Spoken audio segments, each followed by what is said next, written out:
host, Josh Button. In this podcast today, I am going to give you 3 tips, men, 3 tips to engage a cultural renaissance. What am I talking about? All right, the only constant in life is change. I've said this many times. And at this moment in time, it's not only necessary, but it is completely inevitable that we will change. We are at a crossroad, and everybody should be aware of the narcissistic reality we've all lived in for the last decade plus. The social media frenzy led to the social media influencers, led to addictions of social media, and individuals that became completely arrogant, narcissistic, annoying, amongst other things, but also very, very sick. This is a layer of society that is, unexcusable, and it cannot be ignored, especially any longer. Look, we've all flocked to social media with our callings, with our purpose, or with something shallow, superficial, and wanted to be, validated in some way, shape, or form. But I do believe we are at a crossroad where people are just simply bored and fed up with arrogance, fed up with false self-perceptions. You know it. You have friends, you have family, you have associates that present something online that, A, looks nothing like them when you're talking about just physical appearances. B, is not in alignment with their reality because you've seen enough to know that. And they just have completely wrong, false perceptions. And if this is how they really feel about themselves, well, then their judgment is off on themselves. And, I find it hard to trust these individuals. I know you do too. So I believe we're at a crossroads where this entire social environment has to change. It's inevitable. We must engage a revival of ambition, of growth, of discipline, of honesty, of the truth, of sincerity, of humility.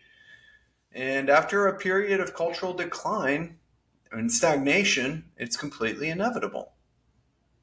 Humans are not wired for change. Change is hard. Change is difficult. So a lot of the times we'd like to present what is the norm and what we are sedentary with, what our existence is. We'd like to shine a filtered light upon it. We like to, lie. Why? Because to avoid change, so that we do not have to change, so that we do not have to admit our faults, have an accurate self-perception, and graduate from one moment to the next. We can lay ambition to the wayside and just present something that people will validate or will in some way appreciate, reciprocate, and maybe just keep us comfortable being somewhat comfortable, just existing, just surviving. And we've said it many times, I've said it many times, we should thrive. Forget survival, we should thrive. How do we do that?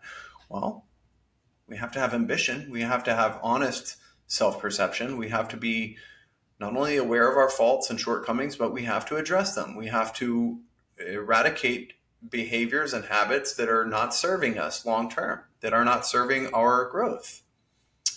And change isn't easy. Men and women are not wired for it, which is why we need to have foundational tools or habits or exercises to completely engage change and engage growth.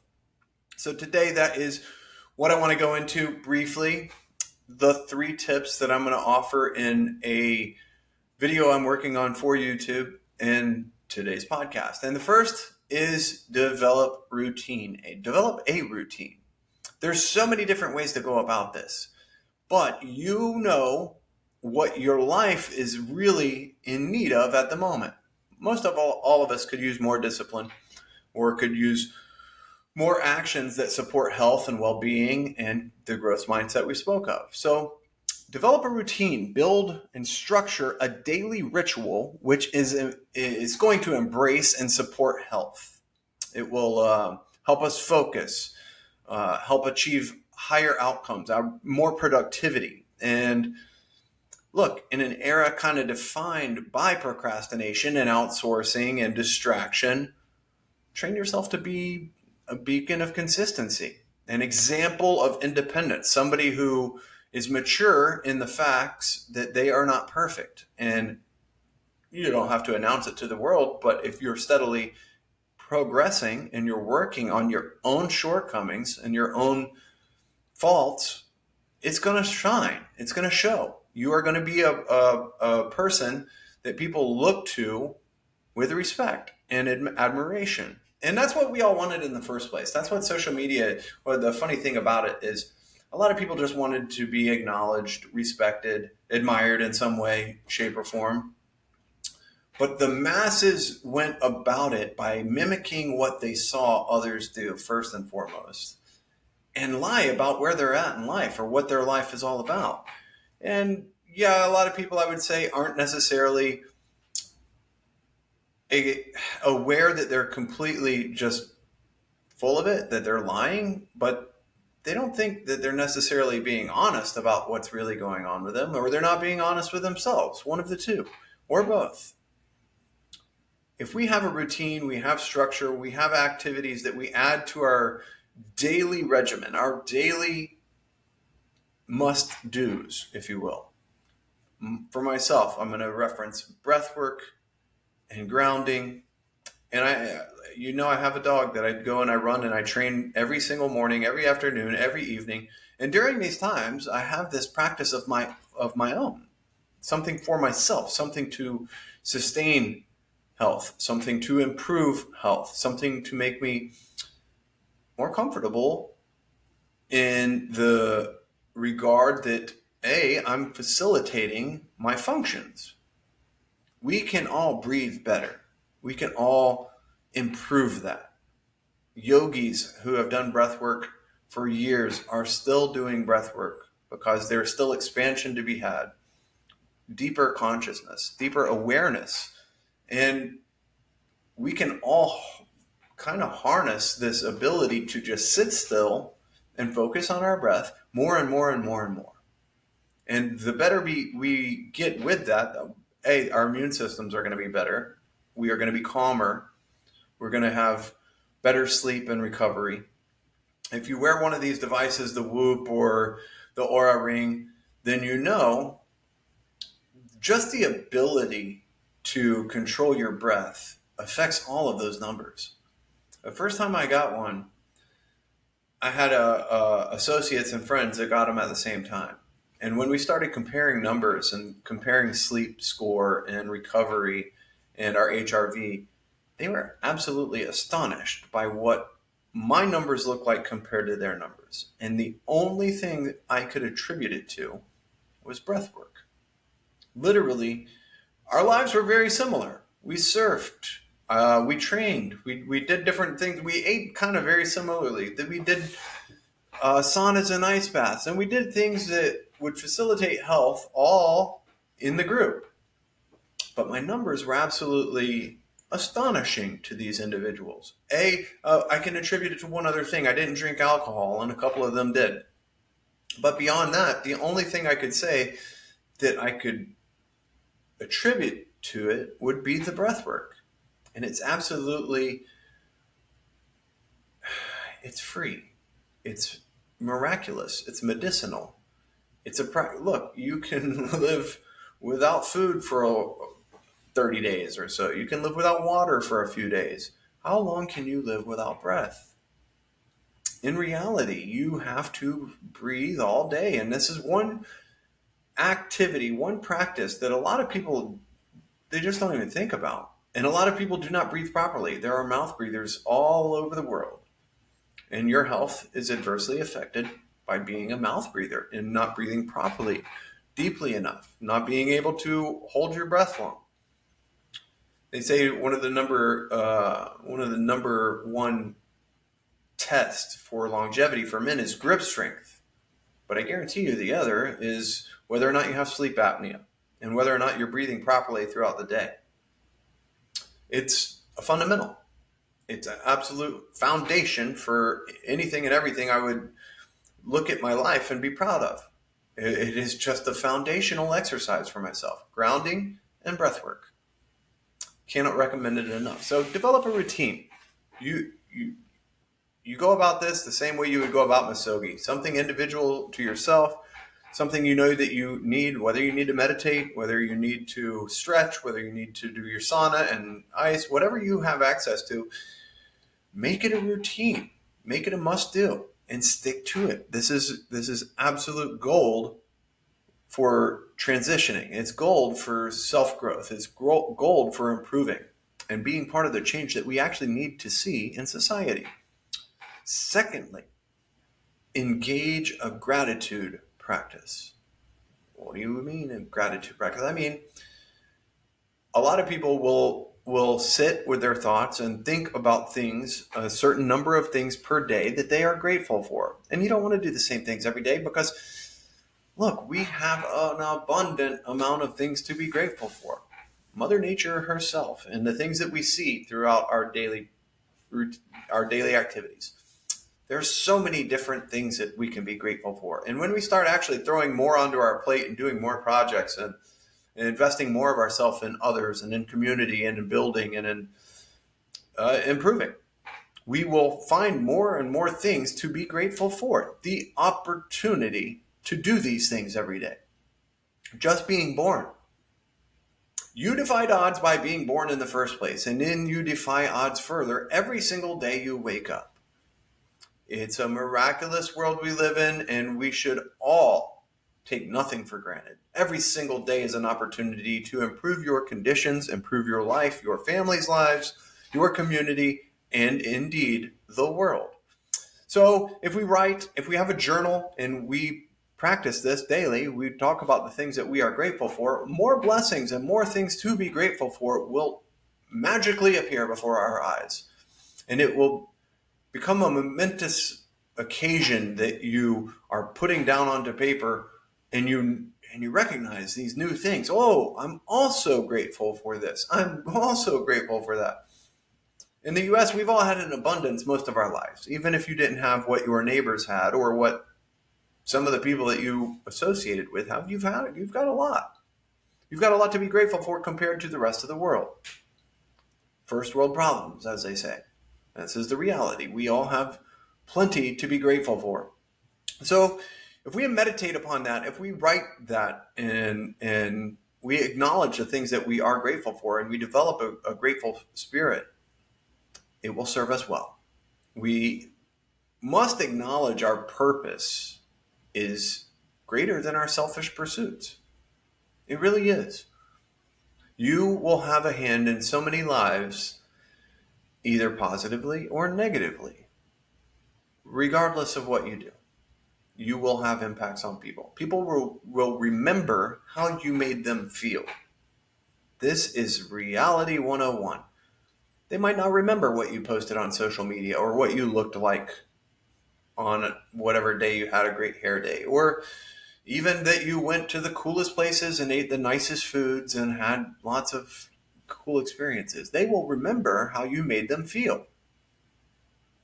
Developing community, developing yourself as a leader is learning to be so grateful for these opportunities that you make the people you come into contact with and the people that are in your lives feel good.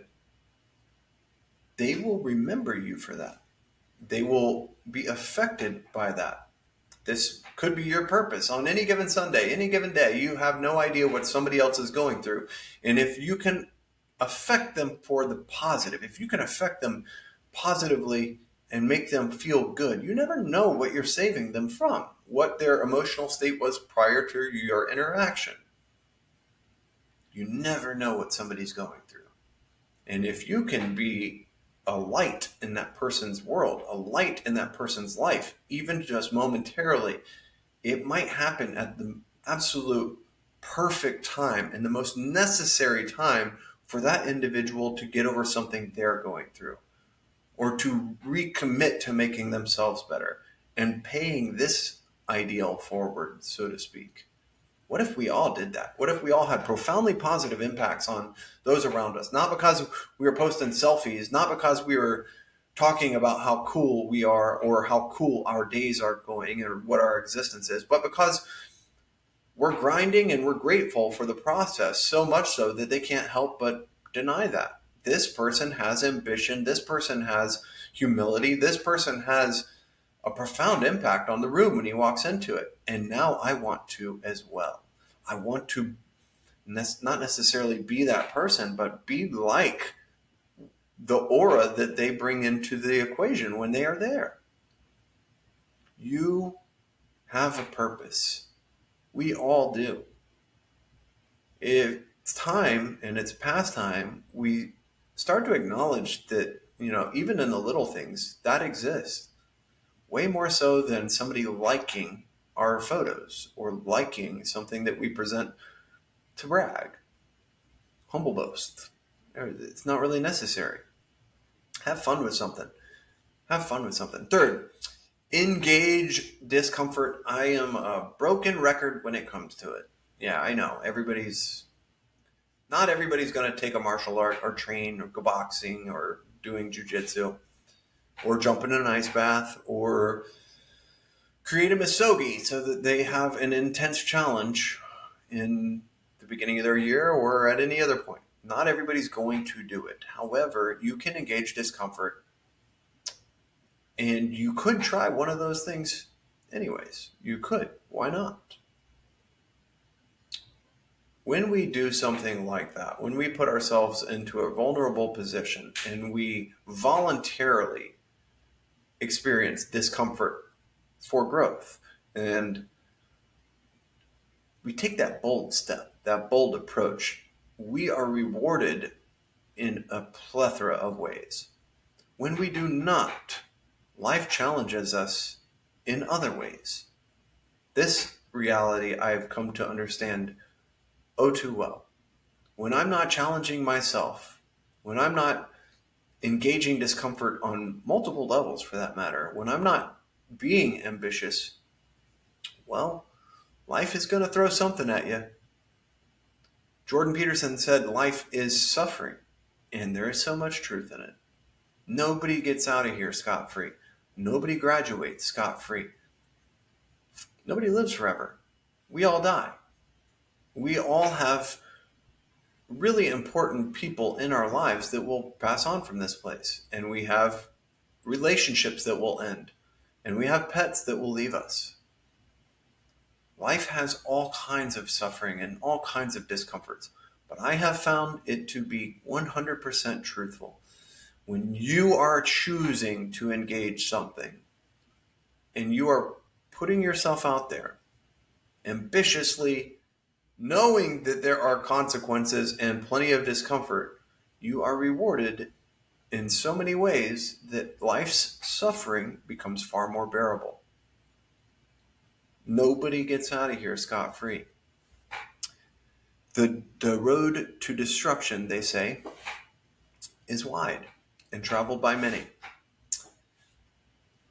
Gentlemen, if we were to seek that narrow path, put ourselves out there, and embrace these challenges by choice and embrace discomfort by choice, we are on the path to self-mastery, to being better individuals, to being leaders, to being really likable people. Let's be honest, arrogant braggers aren't very likable. And we're pretty much all over that. I mean, in society, I think we're all over it. We're all over these people taking advantage of us, and that's kind of what the reality is. Taking advantage of our attention online, on social media. Our attention is placed upon other people's promotion of reality or their presentation of themselves, and our energy is somewhat being harvested for likes or for dopamine, for false reality, for false emotional states.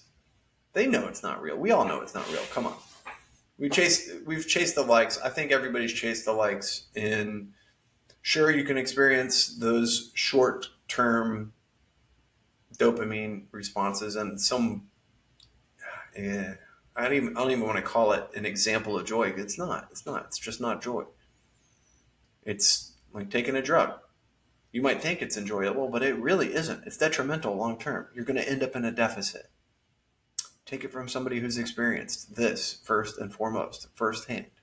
Alcohol, drugs, likes, it's all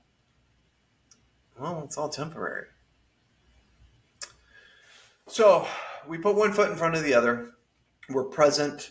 We do take these three steps, seriously. Engage discomfort, engage a gratitude practice, and develop your routine. And what we're going to end up with is an ambitious life, an ambitious lifestyle, and self-growth, with self-mastery being the long-term intention. But we will magnify all the blessings of life. We will be present and engaged for the responsibilities of life. Everybody needs responsibility. We need these chores, these tasks, these things to do. Otherwise, you're going to be bored and, accomplishing nothing. Without accomplishing something, what is life, really? The future needs us. The present needs us in this, cultural renaissance. It's inevitable. It's inevitable. I think we should all grasp to that reality more than anything else. We're either getting on the train or we're going to be left behind. We've seen it over and over in our lifetimes. The only constant in life is change. So, gentlemen, I'm talking to you specifically today. Harness it, man. Harness it. Get on the things that you know you need to get on. These are just 3 tips to kind of help maybe push us in the right direction. You know where I'll be, doing jiu-jitsu and sticking to my routine and keeping my gratitude, magnifying it as much as possible. More and more and more and more and more to be grateful for. I am so grateful for abundance and the opportunity to speak to you all and to share what works for me. Thanks for joining me today. If you are on YouTube, please do me a favor, like and subscribe. Help me grow that channel. I'm putting out the content on this subject probably Sunday, maybe a couple days after. I've got some other things I got to get done. But yeah, we'll be back with a couple different friends in the next couple episodes. I think you'll enjoy them. And if you're not aware, I started this little project called That Jujitaro, and it is jiu-jitsu based comedy and jiu-jitsu based content. So you get a little peek of what we're like on the mats, what we're thinking, I'm going to explore the entire subject of jiu-jitsu and training and kind of, share some of the things that I think are hilarious and some of the things that I think are pertinent to everybody's life and why I think, man, it should be almost essential, especially for you young men, to get out there and engage a martial art, engage jiu-jitsu specifically. I think, look, diamonds are created under intense pressure and high temperatures, and that stress is pretty much what you're going to experience in jiu-jitsu, especially starting out. So I can't recommend it highly enough. Yeah, thanks for joining me today. And I'll see you all again soon, next episode. If you're listening on some of the other podcasts, Apple or Spotify, or watching on Rumble, please give me that thumbs up and subscribe there as well. And I will talk to you all again soon. Have a good day.